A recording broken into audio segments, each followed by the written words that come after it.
studying for the LSAT for probably about a month or so now. I've done pretty much only one full practice test. I took the one that they have for free on the LSAT website, and then I just got this book of like 10 practice ones I just got, and I've done just one of the logic game sections in one of them. So that's pretty much the only practice tests I've taken, and I've done some of the free stuff that you have on your website. So fantastic, great. So it looks like you're getting into it. Any particular challenges you're facing? Anything you're looking for support on? Okay, so the logical reasoning section is the easiest by far, in my opinion. I find that one to be pretty easy. The logic game section is funny because the first practice test that I took, I did not do very well.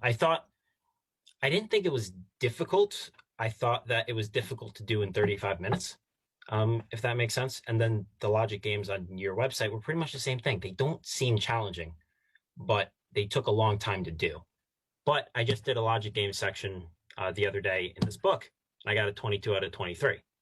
So, but it was the same thing where I was having a problem with speed, right?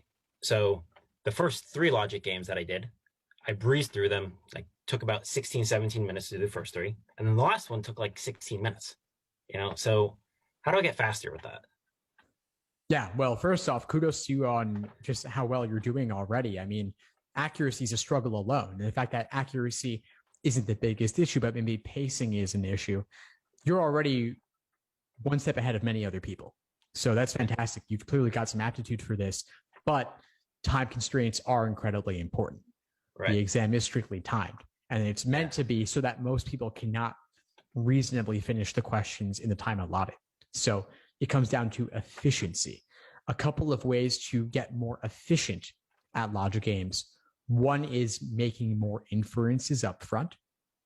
Okay. And the other is maximizing use of previous work. So previous hypothetical valid scenarios that you draw over the course of the game, all of those can potentially help you answer future questions.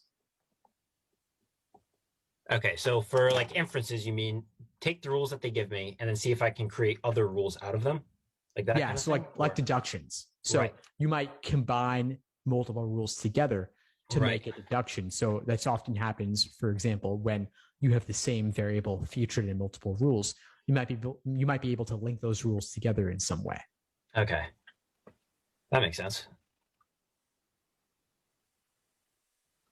Yeah. So it's about slowing down and taking the moment to pause before you jump into the questions. Right. So if I take more time, because more or less what the strategy has ended up being for the most part is I'll write out the rules, maybe do like a small diagram, nothing major, and then I'll do a lot of just very quick elimination going through the answer choices, which works for the easier ones, like the first 2 or the first 3 that they give me. And then by the time I get to the 4th or sometimes the 3rd, it depends. That strategy will take a long time and won't really work out so well. So I think that would help. I'll definitely try that. I made a note of that. And then the other one that you said was maximize use of previous work. I think I'm already doing that for the most part. If I have something that I've seen in a previous question, or sometimes I'll skip a question and go to one, and then the work from the later one will help with the previous one. So I think that should help too. So fantastic. Yes, so you're already maximizing use of previous work. That's great. So now it's just taking those moments to pause before jumping in. Okay. And then beyond logic games, when it comes to like my actual just study structure, so I'm planning on taking it in June, right? So that's a couple months away.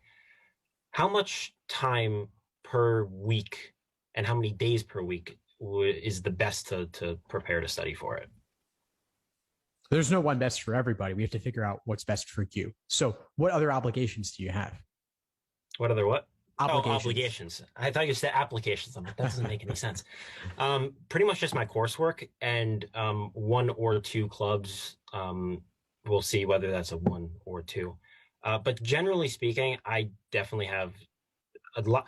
I have some days where I'll be up till like midnight doing homework, and I can tell you that's going to be Tuesday and Wednesday. But every other day, for the most part, I'll have at least 4 free hours of time. So does it make sense to be studying like 20 hours a week? Is that too much? Is that not, oh, I assume 20 hours wouldn't be not enough, but is it too much to try to do like 2 hours a day for 5 days in a week? Is it, and beyond, how should I be studying? Like, what's the most efficient way to do it? Yeah, great questions, big questions. We could definitely get into them a bit. So, 2 hours a day for 5 days, on the face of it, doesn't seem unreasonable given what you've laid out. Depends in part on how taxing your schoolwork is. Some weeks that might be totally fine. If it's midterms week or finals week, or you have a big paper due, that could change things a little bit. So acknowledge that there will be busier periods where you can't do as much LSAT. There will be slower periods where you would be able to do more LSAT, but the pull of things like clubs, for example, could maybe seem more exciting and pull you away from it a bit. So just be prepared for that possibility. Okay. And when it comes to like the most efficient way to study, so like I have this book of practice tests. It doesn't seem to me that the best is I could just sit down and just take a practice test every day, and then in 10 days I'd be out of practice tests. I mean, maybe I could go buy more, but there's only so many out there. Outside of like practice tests, what can I do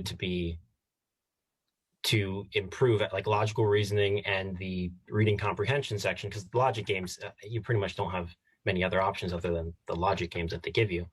But what other ways outside of just the practice stuff can I use?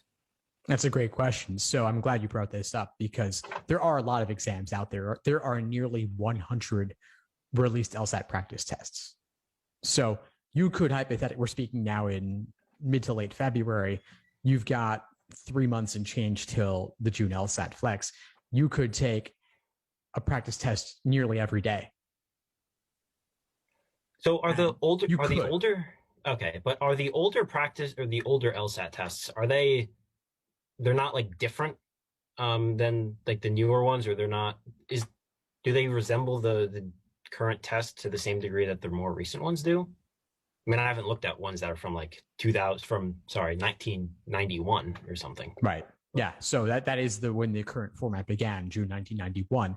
The exam has evolved over time, but those exams are all going to have 4 logic games. They'll have 4 sections. They'll have logical reasoning. They'll have the reading comp. So they're still perfectly valid practice material, but the exam has changed over time in small, subtle ways, and then a couple of more significant changes like dual passages and reading comp beginning in June 2007. But it's all valuable. It's all valuable, but you shouldn't necessarily try to work through all of that material over the next 3 months and change. Hypothetically, maybe you could if you had nothing else to do, but that wouldn't be the most valuable use of your time. It's not simply about taking practice tests. It's also about learning from your mistakes and analyzing what went wrong, what could have gone better. Okay, that makes sense. And just you said LSAT Flex, like what is that? Yeah. Like So what is basically, the LSAT used to be paper and pencil. Then it was briefly on a tablet. They called it the digital LSAT. Then with COVID, they moved the LSAT online. And so it's been a 3 section online LSAT. They're calling the LSAT Flex. The June LSAT is going to be the last time that 3 section LSAT Flex is offered online. Starting in August, it'll still be online and probably forever, but we'll see. But they're going to add in a 4th unscored experimental section that you won't know which one it is. That begins in August. And so if you take it in June and you're happy with your June result, you could be good and the stuff happening later won't affect you. Alternatively, you may hypothetically want to postpone the LSAT or retake it in August, in which case you would have a 4th section as well. That would be any of logic games, logical reasoning, reading comp. It would be unscored and you wouldn't know which one it was during the exam. But either way, I would say you could do some work in the book, but you're better off getting Law Hub from LSAC so that you can get the exams in that online format. okay, that makes sense. But it's the exam itself is pretty much the same thing. Same content. Yeah. So Yeah, same okay. content, same difficulty level. The logic games, logical reasoning, reading comp are all going to be there. Okay, so then that's not really anything to worry about. Um, okay, was there anything else that I had? Like big picture stuff? Because logical reasoning is easy. Reading comprehension, I, I don't know that the reading comprehension is necessarily difficult. I think the most difficult of the three in terms of just the content itself. Like I said, the logic games, I think if I had unlimited time, I would get every question right and I wouldn't even blink. Logical reasoning is pretty similar, except the time's not really an issue. Reading comprehension is the one that I have more problems with, like content, you know? So what's the best way to kind of get better at that? I know this is all big picture stuff, but I haven't been doing this for that long, you know, and I haven't really dived into your course that much yet. So No, it's fine. These are great questions, and I'm glad you're asking them now because that will affect how you study going forward for the next 3 months and change. So I would say, based on what you said earlier about taking the 10 exams and then maybe getting more, it sounds like a default approach could be taking practice tests, scoring yourself, then moving on to the next. And that's a default approach a lot of students have. And so I might suggest that you spend more time on the review process, that post-game analysis, to figure out what happened, what could have gone differently, but also just thoroughly analyze the problems themselves and how you approach them. And so that could be, for a difficult reading comprehension passage, what did it mean first off? And then what gave you trouble about the passage? What topics don't you like? You might want to seek out more passages involving those topics. You might want to do some light reading on the side related to those topics. Then you also want to analyze the questions too, and specifically which questions are giving you trouble and what about them is giving you trouble, if it's the question stem or if it's tempting wrong answer or unappealing right answer. And I have plenty of videos in the course from previous live classes where I walk through this review process. It's the Socratic review method, by the way. Right. That makes sense. So just, I take a test and then I look at, okay, what did I get? And not just the ones that I got wrong, but the ones that I guessed and got right. Yes. That's a pretty major thing too. Because, you know, there's times when it's just, well, I don't know, but there's these two, I'm just going to pick one. And then, hey, I go back and it turns out that one was right. It doesn't help if I don't actually, you know, figure that out. But okay, that makes sense. That seems like a good idea. So, okay, I think in terms of like big picture stuff, that was pretty much it. And I think it's 1:40. So, yeah. So, yeah. Well, it was great meeting with you, Mitchell. Of course, yeah. Keep in touch, and I hope to see you in class soon. All right. Thank you. Thanks for tuning into the show. Please subscribe if you haven't done so already to be notified of new episodes as I release them. And feel free to reach out if you need anything at all as you move forward with your prep. I'm happy to help however I can. In the meantime, I'll wish you all the best and take care.